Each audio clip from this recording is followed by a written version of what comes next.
నమస్తే ప్రజలరా, నేను మీ పగడాల గౌతమ్. పగడాల fax channel మీకు స్వాగతం పలుకుతుంది. ఈ రోజు ఈ వీడియోలో కేంద్రం నుంచి పన్నుల వాటాగా మన తెలుగు రాష్ట్రాలకు ఎంత వచ్చింది, అలాగే జార్ఖండ్ లో ఓ ప్రిన్సిపాల్ చేసిన దారుణమైన సంఘటన గురించి, అలాగే ఈ సంక్రాంతి ఏ హీరోదో అనే విషయాల గురించి చెప్పబోతున్నాను. ఈ వీడియో చూసిన తర్వాత మీరు ఒక్కటే అంటారు, సూపర్. అసలేం జరిగిందో తెలుసుకునే ముందు ఇప్పటిదాకా ఎవరైనా సబ్స్క్రైబ్ చేయకపోతే సబ్స్క్రైబ్ చేయండి, అలాగే లైక్ చేయకపోతే లైక్ చేయండి, అలాగే ఈ వీడియో ఎలా అనిపించిందో తప్పకుండా కామెంట్ చేయండి. ఇంకా లైక్ చేయకుండా వీడియోలోకి వెళ్ళిపోదాం. ముందుగా trending number 1, Indian premier league IPL matches dates వచ్చేసాయి. మార్చి 21న స్టార్ట్ అయ్యి మే 25th కి ఫైనల్ మ్యాచ్ తో ఎండ్ అవుతుంది. లాస్ట్ టైం అయితే కోల్కతా గెలిచింది IPL లో, అలాగే RCB కూడా గెలిచింది. RCB గెలిచిందా అని ఆశ్చర్యపోతున్నారా? కాకపోతే మెన్స్ టీం కాదు, ఉమెన్స్ ప్రీమియర్ లీగ్ లో ఉమెన్స్ టీము IPL గెలిచింది. మరి చూడాలి ఈసారి ఎవరు గెలుస్తారు అనేది. నాకైతే ఒక్కసారైనా RCB గెలిస్తే చూడాలని ఉంది. మరి మీరేమనుకుంటున్నారు? ఈసారైనా RCB గెలుస్తుందంటారా? తప్పకుండా కామెంట్ చేయండి. ఇంకా నెక్స్ట్ ట్రెండింగ్ నెంబర్ 2, ఈ జనవరి 13న భోగి పండుగ నాడు నరేంద్ర మోదీ గారు జమ్మూ కాశ్మీర్ లో సోనామార్గ్ టన్నల్ ను ప్రారంభించారు. దాదాపు ఈ టన్నల్ 6 కిలోమీటర్ల పొడవు ఉంటుంది. ఈ జమ్మూ కాశ్మీర్ లో గగన్ గిర్, సోనామార్గ్ ఈ ప్రాంతాలకి కనెక్ట్ చేస్తుంది ఈ టన్నల్. అలాగే ఈ టన్నల్ నుంచి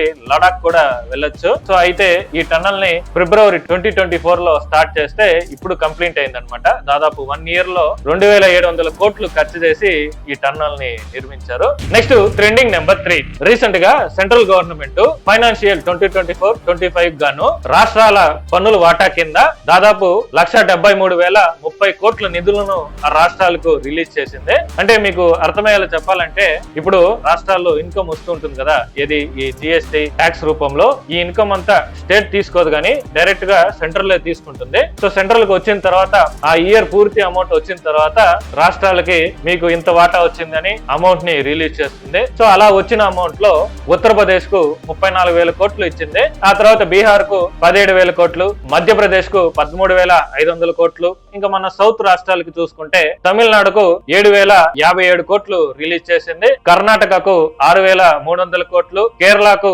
3,300 కోట్లు, తెలంగాణకు 3,600 కోట్లు, ఇంకా లాస్ట్ ఆంధ్రప్రదేశ్ కు 7,000 కోట్లు రిలీజ్ చేసింది. అయితే ఎంత వచ్చినా ఏం లాభం చెప్పండి? ఇప్పుడు ఒక ఎంప్లాయ్ శాలరీ పడిన వెంటనే 2 రోజుల్లో ఏ విధంగా ఖర్చు అయిపోతుందో ఆ విధంగా మన ఏపీ పరిస్థితి కూడా అలాగే ఉంది. ఎందుకంటే మీకు తెలిసిందే గత ప్రభుత్వం ఎంత అప్పు చేసిందో. ఇప్పుడు కొత్త ప్రభుత్వం ఆ డెవలప్మెంట్ పేరుతో కొన్ని అప్పులు చేస్తుంది. దాంతో పోల్చుకుంటే, అప్పులతో పోల్చుకుంటే వడ్డీకి కూడా సరిపోదు అనమాట ఈ 7,000 కోట్లు. మరి ఏ విధంగా అడ్జస్ట్ చేస్తారో ఈ ప్రభుత్వం చూడాలి. ఇప్పటికే అన్ని రేట్లు పెరిగిపోతున్నాయి, ఇంకా కూడా పెరుగుతాయి. మరి చూడాలి ఆంధ్రప్రదేశ్ లో ఏ విధంగా ఇన్వెస్ట్మెంట్స్ వచ్చి ఆదాయ పరంగా ఎప్పుడు పెరుగుతుంది అనేది చూడాలి. నెక్స్ట్ ట్రెండింగ్ నెంబర్ 4, త్వరలో ఛాంపియన్స్ ట్రోఫీ జరుగుతున్న నేపథ్యంలో BCCI కొన్ని కొత్త రూల్స్ ని తీసుకొచ్చింది. అదేంటంటే ఇక నుంచి VVIP కల్చర్ ను తీయేస్తున్నాం. దాంతో పాటు ఇకపై అందరూ టీం బస్సుల్లోనే వెళ్ళాలి. అలాగే పెళ్లైన వాళ్ళు వాళ్ళ భార్య పిల్లలతో చిన్న టోర్నీ జరుగుతున్నప్పుడు 7 రోజులు, పెద్ద టోర్నీ జరుగుతున్నప్పుడు 14 రోజులు మాత్రమే వాళ్ళతో ఉండాలి, మిగతా రోజులు వాళ్ళతో ఉండకూడదని స్ట్రిక్ట్ రూల్స్ పెట్టింది. అలాగే మ్యాచ్ జరుగుతున్నప్పుడు ఏ ప్లేయర్ గానీ VIP బాక్సుల్లో ఉండకూడదు, వాళ్ళు కూడా గ్రౌండ్ లో వచ్చి మ్యాచ్ చూడాలి అని స్ట్రిక్ట్ రూల్స్ పెట్టింది. సో మరి చూడాలి ఏ విధంగా పాటిస్తారనేది. నెక్స్ట్ ట్రెండింగ్ నెంబర్ 5, రీసెంట్ గా జార్ఖండ్ లో ఒక ఘోరమైన ఇన్సిడెంట్ జరిగింది. అదేంటంటే ఇప్పుడు 10th క్లాస్ లో 90s కిడ్స్ కి అయితే స్లామ్ బుక్స్ బాగా గుర్తుంటుంది. అప్పట్లో స్లామ్ బుక్స్ ఎక్కువగా వాడేవాళ్ళం, కానీ ఇప్పుడు జనరేషన్ Z కాబట్టి ఇప్పుడు అందరూ లేటెస్ట్ గా ఈ షర్ట్ల మీద సైన్ చేసుకుంటున్నారు. సో ఆ విధంగానే జార్ఖండ్ లో ధన్బాద్ అనే ఊర్లో ఒక ప్రైవేట్ స్కూల్లో ఆల్మోస్ట్ 10th క్లాస్ అయిపోతుంది, లాస్ట్ డే సందర్భంగా అందరూ పెన్ డే పెట్టుకున్నారు. సో ఈ పెన్ డే లో భాగంగా అమ్మాయిలందరూ షర్ట్ల మీద సైన్ చేసుకుంటున్నారు. సో దీన్ని ఆ స్కూల్ ప్రిన్సిపాల్ దేవశ్రీ అనే వ్యక్తి చూశారు. సో ఇది నచ్చని ప్రిన్సిపాల్ ఏం చేశాడంటే, మొత్తం అమ్మాయిల్ని, దాదాపు 80 మంది అమ్మాయిలు ఉంటారు, వాళ్ళందరినీ షర్ట్లు తీసి మరీ పంపించారంట ఇంటికి. ఎంత గౌరవమో చూడండి. ఆ తర్వాత పేరెంట్స్ ఎలాగో తెలిసింది, పేరెంట్స్ స్కూల్ దగ్గరకు వచ్చి గొడవ చేస్తే డిస్ట్రిక్ట్ కమిషనర్ ఎటువంటి యాక్షన్ తీసుకోకుండా కమిటీ వేస్తున్నాం, వాళ్ళ ఇన్వెస్టిగేషన్ తర్వాత ఒక రిపోర్ట్ ఇస్తారు, ఆ రిపోర్ట్ ప్రకారంగా ఏ విధంగా యాక్షన్ తీసుకోవాలో ఆ విధంగా తీసుకుంటామని కొంచెం నిర్లక్ష్యంగానే సమాధానం ఇచ్చారు. దీంతో ఇంకా గొడవ చేశారు పేరెంట్స్. ప్రస్తుతం ఇన్వెస్టిగేషన్ అయితే జరుగుతుంది, చూడాలి ఏం జరుగుతుంది అనేది. నెక్స్ట్ ట్రెండింగ్ నెంబర్ 6, రీసెంట్ గా దుబాయ్ లో జరిగిన 24 4H కార్ రేసింగ్ లో మన ఇండియా తరపున అజిత్ గారి టీము గెలిచి థర్డ్ ప్లేస్ లో నిలిచింది. యాక్చువల్ గా ఈ రేస్ లో అజిత్ గారు కూడా పాల్గొనాల్సింది, కానీ అనుకోకుండా అంటే ఈ మ్యాచ్ ముందు ప్రాక్టీస్ చేస్తున్నప్పుడు అజిత్ గారి కారు కి యాక్సిడెంట్ జరిగింది.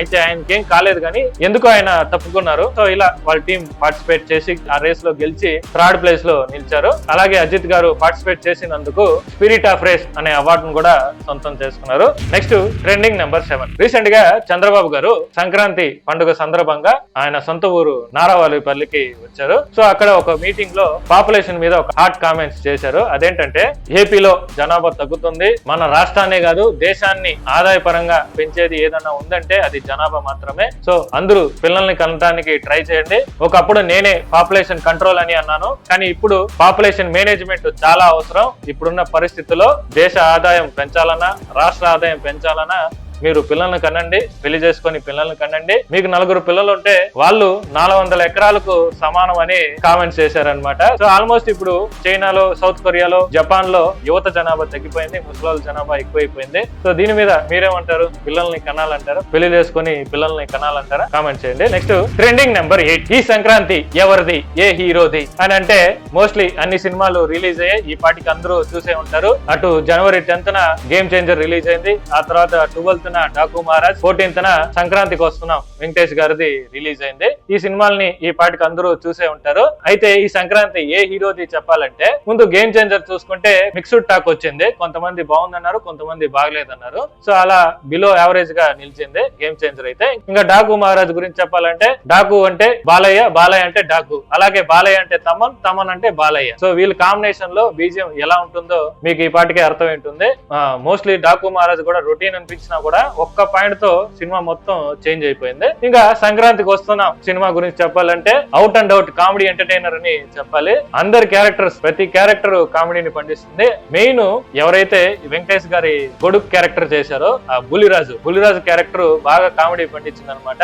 మోస్ట్ సినిమా చూడాలంటే అతని కోసమే వెళ్ళి చూడొచ్చు, అంత బాగుంది ఆ పిల్లోడి క్యారెక్టర్. సో మీలో ఎవరైనా చూడకుండా ఉంటే వెంటనే వెళ్ళి ఈ 3 సినిమాలని చూసేయండి. అయితే ఈసారి ఈ సంక్రాంతి ఎవరిది, ఏ హీరోది అంటే నాకైతే ఈ సంక్రాంతి వెంకటేష్ గారిది అలాగే బాలయ్య గారిది అని నేను అనుకుంటున్నాను. సో అది నా అభిప్రాయం. అయితే మీరు ఏమనుకుంటున్నారు? ఈ సంక్రాంతి ఏ హీరోది, ఏ సినిమాది అని అనుకుంటున్నారో తప్పకుండా కామెంట్ చేయండి. సో అది వీడియోని లాస్ట్ వరకు చూసారంటే మీకు నచ్చినట్టే ఉంది. నచ్చితే ఒక లైక్ చేయండి. అలాగే ఇలాంటి డైలీ ఇన్ఫర్మేటివ్ వీడియోస్ మన ఛానల్లో అప్లోడ్ అవుతుంటాయి. ఈ వీడియోస్ మీ దాకా రావాలంటే మీరు చేయాల్సింది ఒకటే, ఈ కింద సబ్స్క్రైబ్ బటన్ ఉంటుంది, సబ్స్క్రైబ్ చేయండి. అలాగే బెల్ ఐకాన్ ని ఆన్ చేసి పెట్టుకోండి. నేను వీడియో పెట్టినప్పుడల్లా మీకు నోటిఫికేషన్ వస్తుంది.